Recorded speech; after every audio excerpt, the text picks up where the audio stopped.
Hi, this is Seth David from blog.bqe.com. That's blog.bqe.com. We have another special screencast. This time we're talking about how to blow your clients away with forecast reports in BillQuick Online. And of course, that's speaking to the accountant or bookkeeper serving clients who are using a product like this.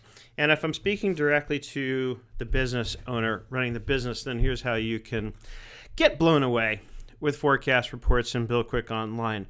With all of that being said, I encourage business owner and accountant to look at these things together. I can't stress enough how important this is. The business owner has the operational insights, the accountant has the financial insights. Together, you have the whole picture. Let's go over here and click on Reports in BillQuick Online. And as I often like to say while we're waiting for the reports to index, the purpose, the point of spending the time and money, frankly, that you spend getting information into a system like this is based on what you're able to get out of it. If you're not spending the time going through the reports, which are the ultimate outputs of a system like this, you're not getting the full value of what you paid for. It's really important. And as I mentioned in my previous post called Blow Your Clients Away with Cash Flow Reports in BillQuick Online, it's really, really, really important that you spend time in this particular area, cash flow and forecast.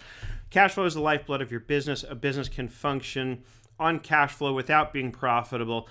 On the other hand, it can be profitable and still go out of business if the cash flow is not there, if we're not collecting our revenues promptly from our customers. So, really, really important to not just spend time on reports, but to spend most of that time in this area of the reports. My opinion, of course.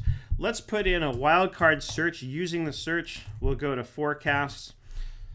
And I'm going to go over, as you can see, there's a lot of reports that come up. I'm going to go through my top three sort of reports, my three favorites, I guess you can say. The first one is this allocation revenue earned forecast by employee. And over here, we're going to filter by allocation start date. And because I'm using sample data,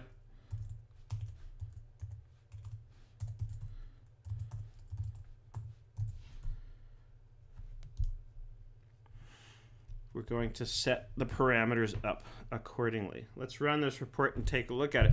I'm not going to go through a deep analysis of these reports here for you. That's something, like I said, that you can do on your own. But I want you to at least see these reports so you can start to get a sense of what you can do with them. Of course, these kinds of reports assume that you've gone into BillQuick Online's allocation and forecasting area and actually allocated projects to employees and tasks within those projects to employees so that you have a sense of how you plan on spending people's time in your organization. Your labor force is your most valuable resource, and it needs to be allocated efficiently, right? So this is one report that starts to give you a sense of what that all looks like, right? You can see for one particular employee, notice this is a 12-page report, so it goes on, but you can see by employee and by project exactly how their time and the cost of that time is being spent, and what you can determine whether or not it's efficient. Over here you can see the allocated amounts, how much is used, how much remains. If you've gone over the allocated amount, obviously that can represent a problem potentially.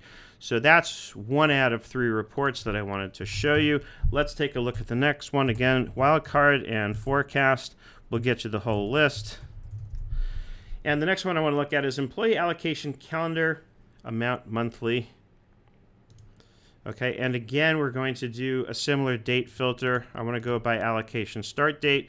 It remembered my date parameters. I'll click view, and I think you'll see pretty quickly why this is a really valuable report. And then there's one other that I want to show you.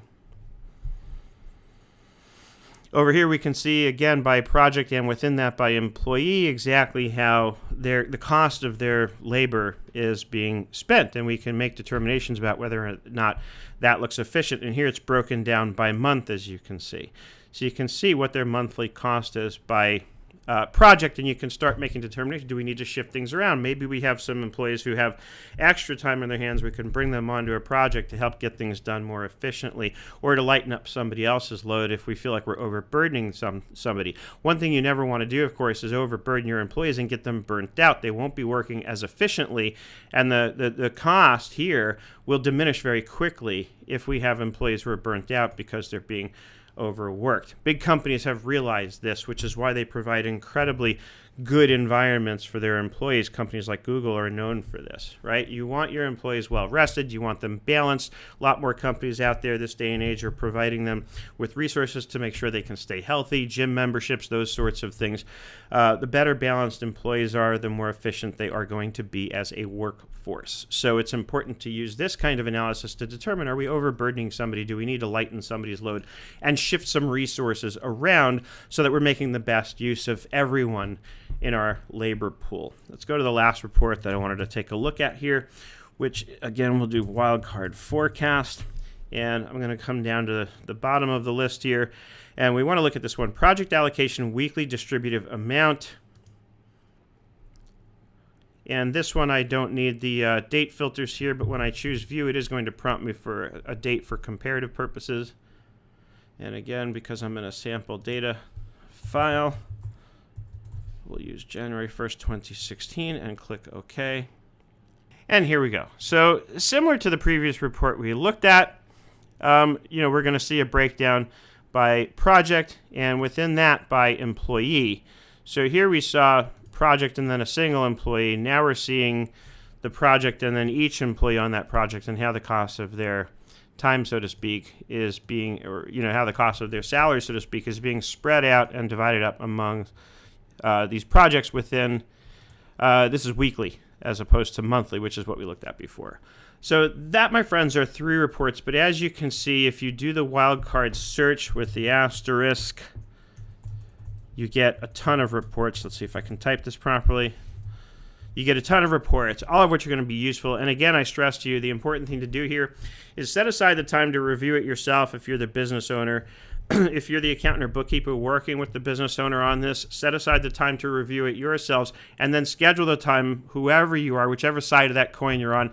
The two of you need to schedule that time to work together, analyze these reports, make sure you understand it. The business owner is going to have the insights as to whether or not things look right. The accountant is going to have the financial insights. First, you have to make sure things look right. If not, get things corrected so that you can agree that they do look right. Once you're in agreement that they look right, now it's time to analyze and make decisions based on that information.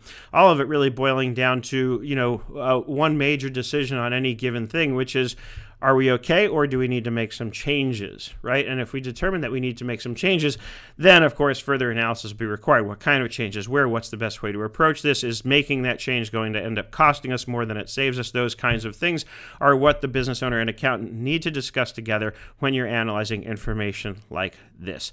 As always, I hope you learned something here and had some fun along the way. I hope you're having an absolutely fantastic day, and I look forward to seeing you on the web.